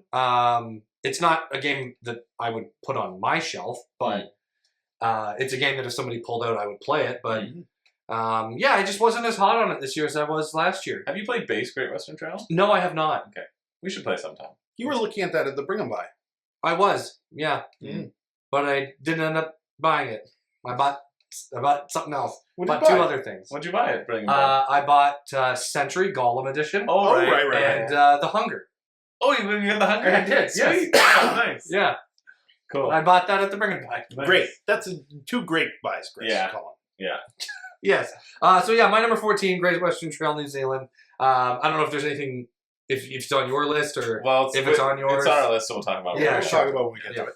All right, so my number 14, I'm in the game, baby, is Zach talking about arcs. Whoa! That should have been your 15. No, I'm just kidding. No, that would be much higher. My number 14 was a game that I have heard great things about for a long time. I was very excited to play it, and I am very glad that I have played it now, so that I can know that I don't like it. And it's called Tales of the Arabian Nights. I don't dislike this game. No, I don't. Yeah, I dislike this game because I think it is. You need to be in the right mood for it, and I think I was in the right mood for it. So I think I just dislike the game. It is entirely a storytelling game. Right. That's all it is. And so maybe it's going to be played at 6 players, but I don't think so. I think it's just the game itself. I think I would want to play this by myself. I think I would want to play this as a solo game. I would want to go through. I would want to read the passages. I would want to make the decisions and have the choose your own adventure style because it's just a big choose your own adventure game. But where my adventure started out in it, I can see why they didn't update because my adventure started out with, hey, you need to go out and get a slave for your master. Which was not something that I wanted to engage with, and that was the starting thing. But that story ended so much better because then you bought the slave and married her. I did, yeah. We fell in love. I don't know. we fell in love. I had a choice here. I had a choice when I got to where the slave was. Either you convince her that she's fallen in love with you, or them, or bring her back to the person and he'll pay you lots of money. I was like, well, I'm not doing that. And so I fell madly in love. And then I thought we were going to be madly in love, and then I had the magic keyword, and this is I think the actual core experience of the game, which I think this is where this game does actually shine in terms of the zaniness of what happens. Okay. This is why I would want to do it on my own. That's why I would do it solo and read through the choose your own. So you wouldn't have to feel bad about getting a slave, of course. But so I found this. I got the slave, and then I went on my merry way. And so I was pursued by the merchant because the merchant was mad that I took the slave. Yes. And so at the beginning, you choose your keywords of what you want. And so I chose magic. And the merchant eventually catches up to me, and it says, "Well, what do you have the magic keyword?" I'm like, "Yes, I do. I've mastered the arcane arts, and so I can fight this merchant with my magic." And you roll the dice and you choose between 3 options of what would have happened in the magic. And 2 of the options, would have been fine, I think. I'm like, I'm going to use my magic keyword. They're like, great. The merchant's like, that's not magic. This is magic, and eviscerates you. You die. Essentially, that was the thing. That's it? That was it. And it's like, you die. And then you die. You lose all your points. You go back to start. You start again from a base set trying to go out to these story things to catch up to other people who haven't lost their points, which is essentially impossible to do. So I was like, no, I'm out. I'm done. That was the end of my game. I think. Oh my god! I think some of the later events would have been for many more points, as the day progresses. So I think there is a way to come back. Yeah. I also played this game. This is in a list of couple I played more games than either of these people. Yeah. There's a bunch of stuff that got cut off the bottom of my list. Arabian Nights didn't make my list. Yeah. I think all of the reasons that you didn't like it, the same reasons I didn't enjoy it. I think it was also a game that involves a lot of reading text out loud. and we were at a convention and we were surrounded by people. This did not improve the experience, right? I think biggest thing that annoyed me about the game, beyond the forced interaction in slavery, surprisingly, was there's no strategy to it. There's no like, oh, I want to go to these locations because they have a higher chance of giving me the thing I want. No. You wander around the map, random stuff happens, you draw random cards, you roll a random dice, you read a random thing, right? So there is, as far as wanting to play a game, there is no game to it, right? Yeah. And but like, I suspect that maybe, because I think on the periphery of the map, the location's at a higher base number value. So maybe you go to the higher base number value areas to get a better chance to roll something that higher. Is where the chances do happen, in fairness. But like, hey, my story, I got lost in the ocean, walked onto land, found an elephant. I had the choice to fight, befriend, or enter the elephant. I did not know what enter meant. I picked enter. I got broken and went mad. Like, I got the madness card. And then we decided to stop playing at that point. So, hey, what was my story? I entered an elephant and went crazy. No, so there's an option. There's an option just calm down with your tentacles. There's an option. There's an option on everything to enter a place, and I think it is supposed to suggest you're entering entering into an area, or like you're trying to explore that area a little bit more. But instead of an area, I got a very detailed description of an elephant, and then the option to enter. And so there was just a bunch of entering for random things that were like, well, we got to pick enter, see what that is every time. And I think that does distill the game. I think talking about this game is more interesting than is more fun than actually playing it. And so I think like I like having these memories and these things that happen. And I think it's it creates a funny story. And that's a story engine, it worked. That's how Cody pitched it too. He's like, oh, these dang things are going to happen. And I was like, people have talked about this game for like a long time. I've heard about it for a long time. So I was very excited to try it. But yeah, I just think it's something that I would enjoy doing that myself on my own, and then hearing about everybody else's story. Right, I don't need to wait while you go through it. Slowly, we can all just do our own. It's like quick start trivia. We can one of my favorite things, because I just do it by yourself and then tell the quick synopsis. Right. One of my favorite things in tabletop role playing games is a good random table. Right. Yeah. Right. Like one of the funnest things is you open the chest, roll on the table, find out what's in the chest. A clown pops out. Wow, zany! You didn't expect it. Yeah. The thing that makes that so effective, I think, in tabletop role-playing games, though, is because this moment of randomness is surrounded by a lot of like actual mechanical choices that were made, right? And consequences that follow and lead from random things happening. Right. And none of that exists in Tales of Arabian Nights. So it feels to me like just randomness. Yeah. Yeah. That sounds like something I would enjoy, but just like playing by myself. Yeah. Or with potentially a smaller group too. I also think it might have hit better if we weren't in a convention room, right? True. Yeah. Yeah, that also probably lends to the fact. Yeah. Well, just with the noise and whatever, it's potential. Yeah. Anyway, that was my number 14. Number 13, Zach, on your list. Number 13, Unfathomable. Battlestar Galactica Cthulhu. Yeah. Battlestar Galactica Cthulhu. I forget what we had been playing. What had we been playing, Colin? Before Unfathomable? We were playing something, and I turned to the right, and I saw... We were playing Keyforge. Were we playing Keyforge? No, Century Golem. Century Golem. And I turned to my right, and I saw people setting up Unfathomable. And I have never played Unfathomable. I used to own Battlestar Galactica. I quite liked it. But I passed it on to more loving household. You had all the expansions, too. And you gave it away for a song and dance. I think it was $50. Yeah. Oh, Zach is the generous. I hate gouging people. Yeah, 100%. Right, and I could sell it for at least value. I could have probably sold it for like $400. Probably. Yeah. But if we'd known each other back then, Colin, you would have just given it. I would have just given it to you. If I could go back in time, if I still had my other Great Western Trail, I'd just give it to you. I gave you the Castle of Burgundy, right? That one time. You did. When I got the Yeah. Anyway, not the blinged out one. The 2019 edition that I have because it's got a hole in the box. To be very clear. Anyway, so hey, I fond memories of playing Battlestar Galactica. Wanted to know about Unfathomable because I've looked at it in stores a couple times and thought, man, maybe I should correct my mistake. And then after having sold it for $50, I should buy this $150 board game to replace it. Yeah, Obviously. Obviously. That's how the world works. And I know that recently an expansion for it came out. And Sure. I'm addicted to expansions. You do love expansions. You do love a good expansion. If there's an expansion, I will buy it. Yeah. Sometimes sans game. Yes. You know, yeah. Zach bought the. Well, we'll talk about that. Yeah, we'll talk about that when we get to Anyway, so I was like, hey, I want to play Unfathomable. I want to find out how it feels. And I know for a fact that Colin loves Battlestar Galactica. Yeah. Yes. So we made some friends. We said hello. We got into this game of Unfathomable. And it was more streamlined Battlestar Galactica. Mm-hmm. I think some of the grit getting sanded off means some of the interest was gone for me. Like there were some of the more complicated systems and mechanics were gone and replaced by very smooth mechanics that felt really good. But I think sometimes they're very cool. But I think sometimes interacting with a system that's complex and has lots of moving bits feels better than moving with a simpler version. I'm also comparing this in my mind to Battlestar Galactica that I've only ever played with all the expansions mixed in, right?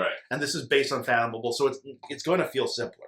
There were things about Unfathomable that I liked a lot more than Battlestar Galactica.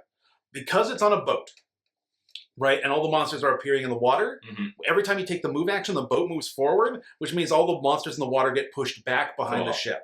Got you? So if you're like, oh no, they're going to climb on board and attack the captain's cabin, you can move the ship forward and, okay, now they're not threatening the captain's cabin, they're threatening the back of the ship. Cool. Got you? Oh, our fighters are in the back of the ship. We got to move the ship in order to put them closer in range.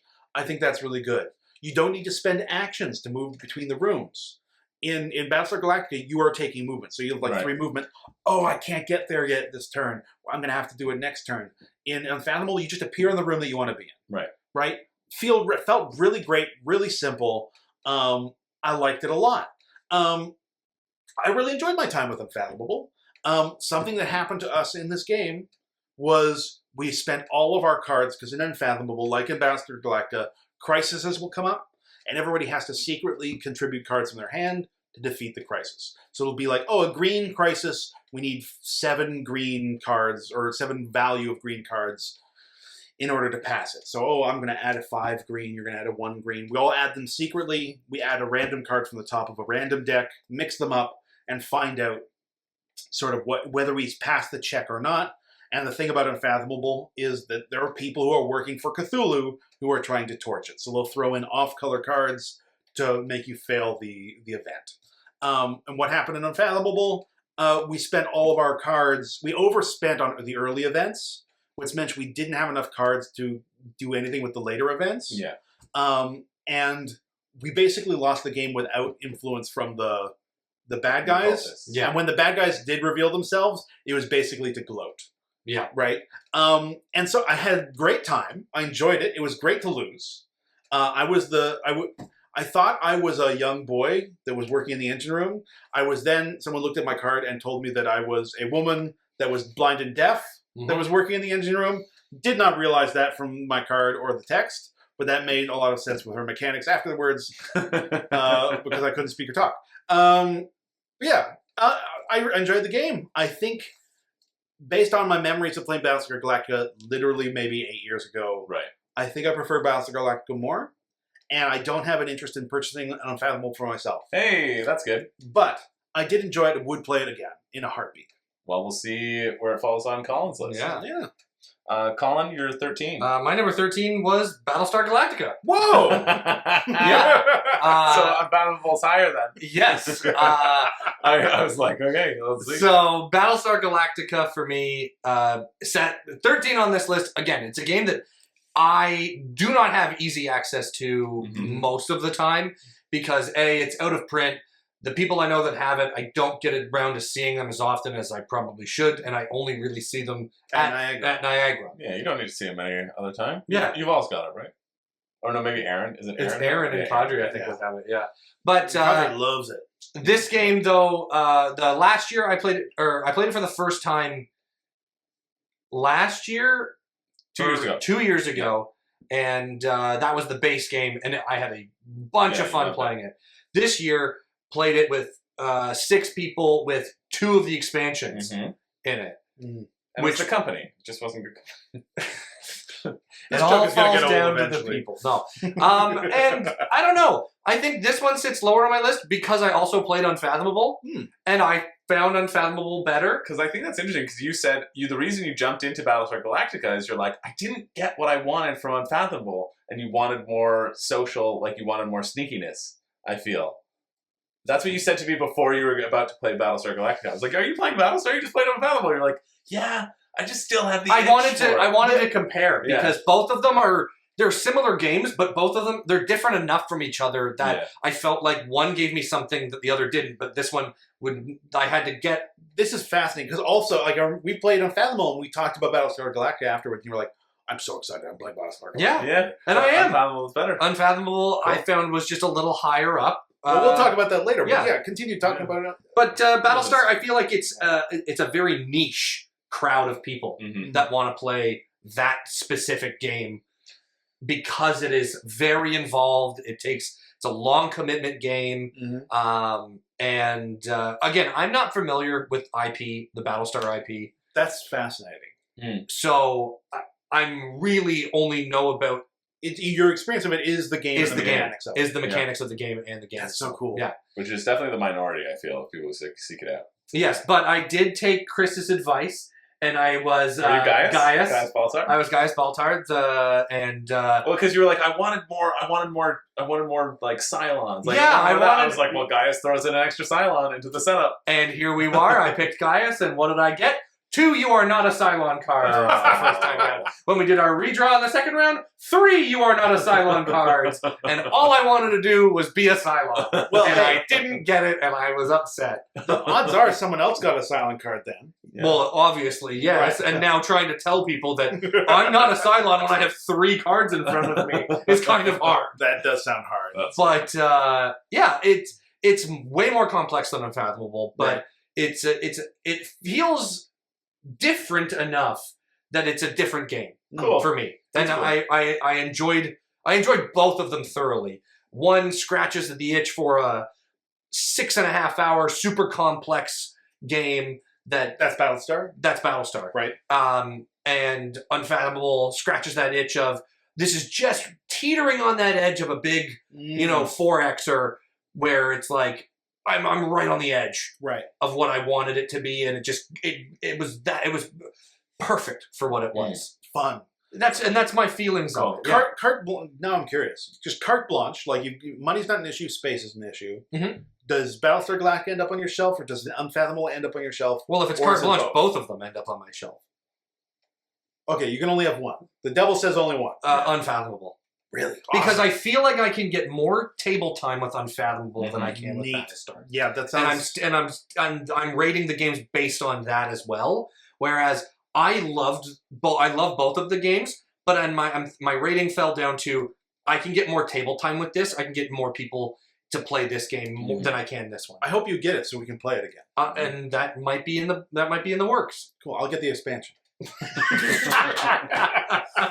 Yeah. Okay. All right. So number 13. Unfathomable. Yeah. My number 13 was Battlestar. Oh yeah. It was Battlestar Galactica.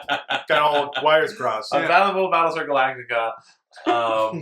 Murder on the Orient. No. My number 13 is a little party game. It's a fine party game. I've played better party games at Niagara. This game called Caution Signs. I don't even remember if either of you were in that game. Nope. I don't think you were. No, we were not. So I'll explain it to you.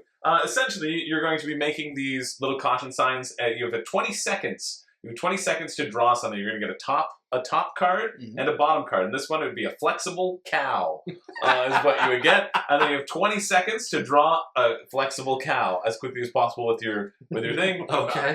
And then you put all those face down. You shuffle them all up. You go into somebody who has to match up those signs. And they get like 2 that are wrong, that are added in randomly that are nobodies.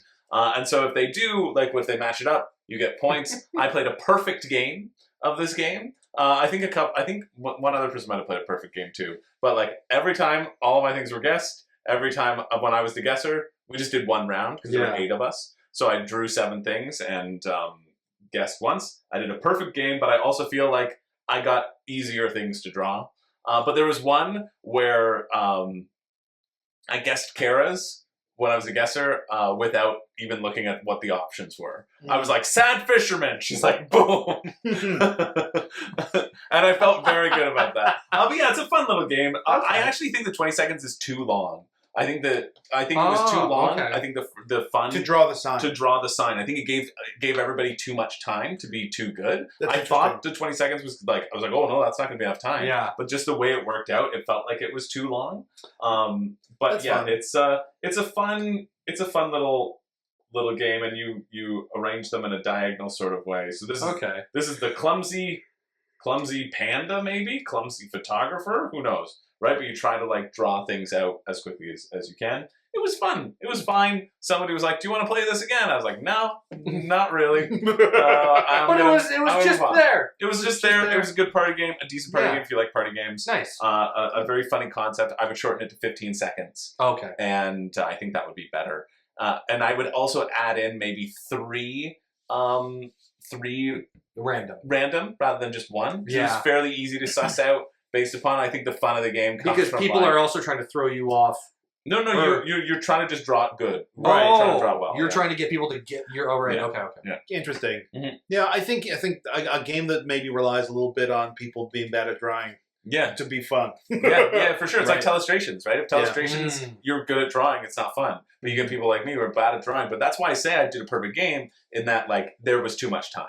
Because the fact that I was able to get a perfect game and I'm a bad drawer, like I felt, well, okay, you should have seen some of the things that I did. They were pretty funny because it was like a sleepy giraffe. And so I essentially drew the same animal body for everything and then just adjusted the neck length of everything. Or it was a flexible giraffe. So I had him doing limbo. I had his neck just like, and then like through context, they could figure out like, what is that? Oh, out of the obviously that's a options. giraffe. Obviously it's flexible. Exactly, right? So it's like that's how you can. That's the strategy of it, so to speak. But like it's just for fun. So. Yeah. Right. Anyway, that's number 13. Zach, you're number 12. Oh gosh. Golem Millennium. Century Golem. There you go. Century Road. That's the game that I bought at the Bring and Buy. Yeah, played it. We played it immediately after. Yeah, we did. To fill time between everyone was down at the big Bring and Buy fighting over boxes full of. And it was the company. Burn cycle and stuff. Sorry? And it was just the company. Oh yeah, we're solidly in the middle of my list now, Chris. I I just think it's a funny joke. Yeah, Century Golem edition. Be quiet. Be still. You've played this game before. I've played this game before. I liked it. Picked it up immediately. I haven't played it, I think, in 2 years. Yep. And immediately understood it. Immediately was into it. Great game. Fun. The art is cute. I think I lost badly. Did you just play the two of you? It was just the two of us. Just the two of us. Yeah. Just as like the Bring 'em By was going on, so people were like down there, fighting like cats and dogs. When was the last time you played Splendor? Because people often cite this as the Splendor killer. For me, I think I like Splendor a little bit more, but I know I'm in the minority. I think I've never played Splendor. Oh, yeah. You should play Splendor. We can play tonight. I think Splendor has a lot more strategy than Century Golem. Right? There's some like thought behind a lot of. You can really plan your turns and be clever. If you want some intelligence in your game, right? I think Century Golem, you're still flexing those muscles, but I think it's a little bit more forgiving. You're building a little bit more flex. You're building an engine faster, and you can adjust it more based on what happens. Yeah. Oh, okay. But yeah, I like Century Golem quite a bit. Yeah. I've never not enjoyed a game of it. Nice. I'm glad you guys get to play it. Colin, what's your number 12? My number 12, once my phone unlocks, is Gold Fever.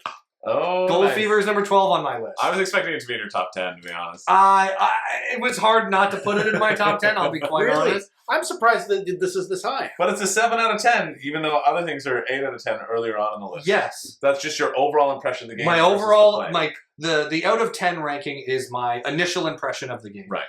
And then I didn't change it, but then my rating list had improved certain games in the standing. Mm-hmm. But Gold Fever, I liked it for all the reasons you didn't like it. Well, I liked the fact that, you take you're kind of sitting at the ready waiting for somebody to get their pink out, and then, I didn't bank that.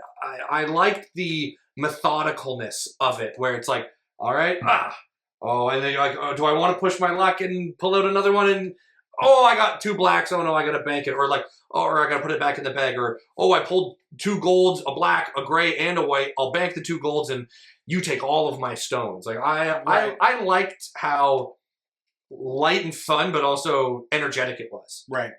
And yeah, I liked burlap sacks. Mm-hmm. I like the burlap sacks. Who doesn't like a good burlap sack? Yeah, That's I why I like burlap sack.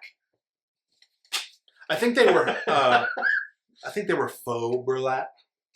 Well, regardless. Well, burlap sack would know. I do have that. I do have that. I am a burlap mogul, so I mean, anytime we want to take Zach anywhere, he's like, you know how you gotta get me there. We're like, oh, we got a big burlap sack on him. We drag him. And a barrel with suspenders. Yeah. you know, there's a lot of people knock burlap underwear, but really once it's once it's worn in, like it's very exfoliating at first, but once you get but there, yeah, Gold Fever number 12 on my list.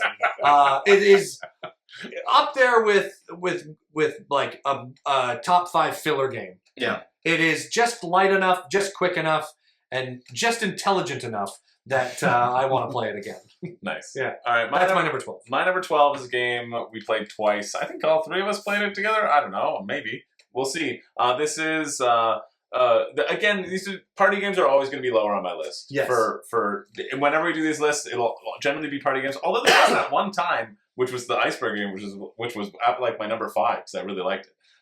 There was one with the arrows. Remember where like you had to rank people of where they would fall on the thing? Oh, yeah, that one was good. But this one is a game that I've played a bunch, and I think you can play it without the box because you can just write down your own things. So I don't think you ever need to purchase a copy. But it is nice because if you don't know what the thing is, you can read it. This is more Moinkers. Many Moinkers? Many Moinkers. No, it's more Moinkers. I think I'm pretty sure it's many monikers. technical, it's all monikers. Yeah, that's true. No, it was more monikers. Oh, I thought it was many monikers. No, that was the box, but That was the box, but Cody had all monikers. He had all monikers. Oh, because he had the special edition. He's gotten multiple editions of it. Right. But Colin walked by and was like, what's this game? Moinkers? Moinkers?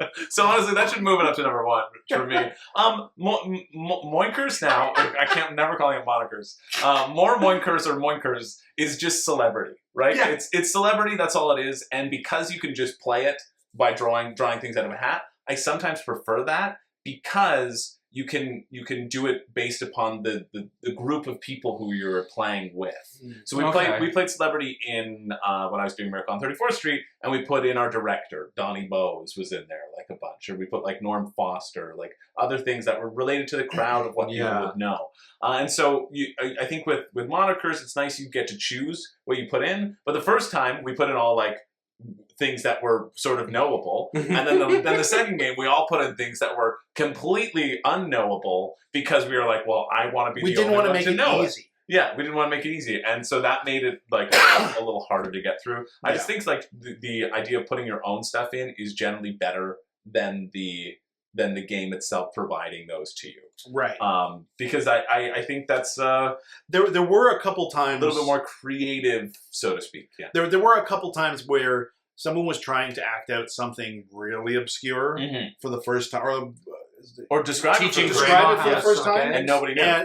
Or a couple times Cody knew immediately because he has monikers, right? Or he put the card in. I think that was it. Like I put the card in, and I would just shout out the ones that I put in. Well, I knew the one time at least it was a card I had put in, but he knew it immediately, and I think it was because he played the game. It was the cards, right? It's just his copy. Yeah, that makes sense. Right. Yeah. I mean, it's going to be on all of our lists, I think. It is, yeah. So it's higher on your all. But for me, it was like, again, monikers is great. It's a great time. It's certainly not a bad time. It's not one that I'll like pass up. But it's also in a convention setting too. We had to be really loud. But that's so I don't mind being really loud. Yeah. We were shouting very loudly, lots of swear words. So I think that the kids weren't around. And if there were, Moinkum. It was also the first night. It was pretty late. Was it the first night? Yeah, it was the first night. Oh wow! All the ice breaking games were happened the first night. It was nice. It's nice to play in there. But that was my number 11, Moinkers.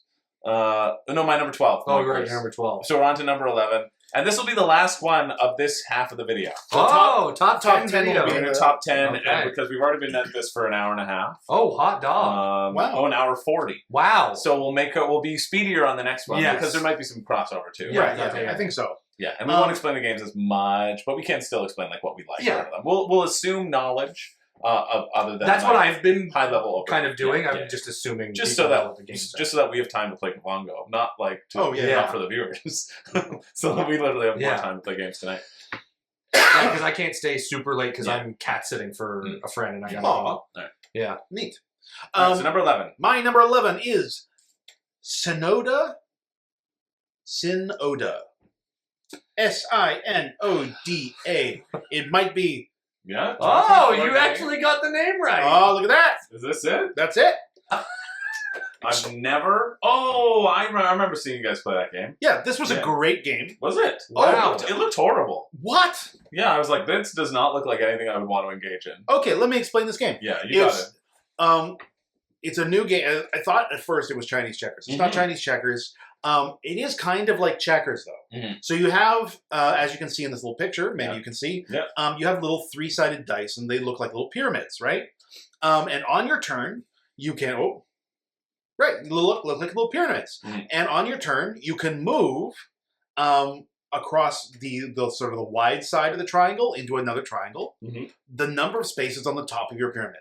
So that one dice has one, you could move it one spot, right? And if you move it onto a spot with someone else's dice, you capture it and you kill them, right? You can also on your turn, instead of moving, rotate one of your dice. You could rotate a 1 to a 2, and now it moves 2 like a knight, right? It does not capture anything it passes over, but it does capture what it lands on. You could turn it again to make it a 3. You could turn it again to make a 4. Right? So you can hold your position on the board and buy time by turning your dice. And you try to gauge what time it is you're going to attack each other. It's like multiple players dice or checkers, right?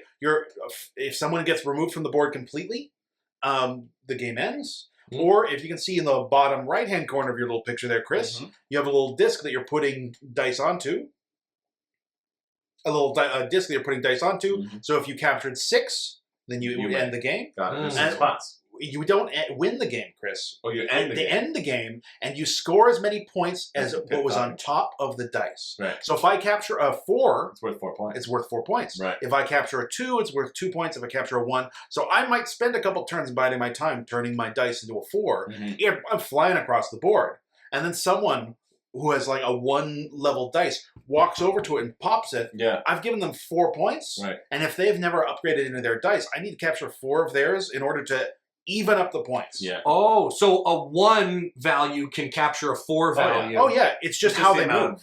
That's just the amount of movement. Right. Oh, so interesting. It's a little bit like chess in that way, cool. You could make your pawn act like a rook. You make your rook act like a pawn again. And it would change the point value of those things. Depending on how many players, you start with different numbers of colonies of these dice around the board. There's different boards for different size games. I think it goes up to 8 players. 6 or 8. I think it's 6, but let me see. We played it at 4 and we played it at 3. 6. Yeah. Yeah. Best at 3, BGG says. I enjoyed it both ways a lot. There's this fun thing where because it's multiple players, hey, someone's coming after me really hard. Well, yeah, they're taking my things, but it's also meaning it's moving the game closer to ending, right? Yeah. So someone kills my last piece, but someone else has the higher points, they're not going to kill me. Right. Right? So, hey, if I've fallen behind early, everyone's going to avoid my pieces like the plague, and I can start to be really aggressive with them. Right? So there's a fun little balance there. That's kind of interesting. Right? You can have a really high value dice that moves around, but it can't like really effectively. But then if you're sloppy with it, you lose it. I really enjoyed this game. I'm not usually one for abstract games like this. Right? Like I like chess just fine. I like checkers just fine. They're not going to score high on any of my lists. I really enjoyed this game. I also really enjoyed that it played so many different numbers of people and felt good at all. Like when you and I played Bug Chaw, the previous one, you hated it. I did not enjoy it. Yeah. I think it's very clever. I think it's very smooth. I just enjoyed this game a lot. Cool. Sweet. And you didn't play that, eh? No, I did not. No. but it looks interesting. There you go. Yeah. Yeah, I thought it looked completely boring, and I was like, well, I'm very glad I'm not in that game. Really? Yeah. So I'm glad that you liked it. Yeah. Yeah. It's higher than Unfathomable for me. There you go. Yeah, that's a pretty good bar. Yeah. My number 11 was the game I bought at the Bring It By, Century Golem Edition. Nice. Zach, you did a wonderful job describing it. It's just a very good game. Yeah. It's very simple, not intelligent, which is usually what I don't go for. But, you know, there are some games that... intelligent design. Hey, I think the best thing about Century Golem you can say is all the bits are fun to play with. Yeah. The big tarot card size cards. Yeah, fun. Big cards are fun. Big gems are fun. Big metal coins are coins. fun. Lots of fun for the pieces. Yeah, it was a fun game. I liked it. And I haven't played any other edition of Century, but I have been told by multiple people that the Golem edition is the best edition. There was a couple people there on the day that said, "Oh, you should mix the other centuries into this." Yeah, and I don't want to listen to them at all. Madness. I've only played Golem Edition as well. So. I want to keep it the way that it is because it's the one that I know and it's the one that I like best. Yeah. And plus, it's really cute to look at. The art design is wonderful. It's the only one I've played, and that's why I like it the best. And it's better than the other ones. That's why I say. Yeah. No, yeah, I agree. Yeah. Yeah. Well, that's my 11. What's yours? All right, my number 11 has already been talked about twice, I think. Charcuterie. Both of yours already. My number's 11. I don't think Zach talked about it yet. Yeah, he put it lower than you. What? No, he didn't. Charcuterie? He hasn't talked about it yet. Don't ruin it for the next video. Oh, yeah. Oh, well, you'll forget about it by then. It'll be in a week. They're gonna immediately start watching the next video. No, it's I'm spacing them out. Oh, okay. Yeah, leave them one and more. Yeah, charcuterie. I quite enjoy charcuterie. It's the first time I played it at 6 players. Which all the pieces get drawn out of the bag, and I realized maybe I'm missing a piece. So when we got to the end, I said, well, just choose whatever piece it would have been and add it to a pile still. So we all just sort of pretended that piece existed, which I think was a fine fix, and will probably be how I fix it. But I've got to figure out what piece I'm missing, so I know just for the counts. Yeah, charcuterie is a fantastic game. It's the first game that we played at the convention. I was stoked to play it. Stoked to play it at 6 players. I also thought 6 players worked really well. I think it's a very solid game. I'm very happy that I got suckered into buying it from Dirk. Dirk suckered me into it. Dirk. Yeah. Good guy. Suckered me into a group buy of something that I quite enjoy. Oh, okay. So Well, there you go. But yeah, charcuterie is it's great. I have a full review on it as well, and I did that review just because I was very excited about the game, and I still am excited about the game. I still think it's top notch. I think for what it does, it's great. It's just other stuff I enjoyed more. So that's it for this list. I'm gonna stop this. If you want to see their top 10 list, send money to my PayPal? my PayPal at Zachary is the best / pay me now. Yeah, people are gonna send money to that address now. I just made that up. That Well, can't be a real address. I know somebody's gonna make it, and then somebody's gonna receive Pay themselves. the PayPal and send me the receipt. Yeah. And I'm like, oh No, no. you're gonna have to pay them too. What? Yeah, for the checks bouncing. Oh no. Don't do it. Don't do it actually. But yeah, stick around. They'll be out later. It's another video, but we're going to end it right now. Yeah. As for this one, and I'm excited to hear about your top 10, so we're going to get into that. Thanks, everybody, for hanging out and watching. Let me know why your favorite game is Deep Regrets. And what's it? Deep Rising? Deep Rising is the movie. Deep Regrets is actually a real game. The takeaway from this one is watch Deep Rising and leave your review in the comments. Yeah. I want to hear it. Yeah. I will be perusing the comments, and I want to hear reviews on Deep Rising. Was there anyone famous in that movie? Femke Jessen, who played Jean Grey. Femke Jensen was in it. Oh, okay. There was a couple other people that you would recognize, but you don't know their names. Yeah. Like that kind of actor. Perfect. It was great. The Chris Georges, if you will. Oh. Yeah, fill the comments with that guy. No, sorry. You would have to recognize them though to start. But thanks everybody for watching. If you forgot our names, well, you'll hear them in the next one. We don't have a catchphrase. I don't still. Bananas. That's the Minions. What? We'll see you in the next one. What? Bye.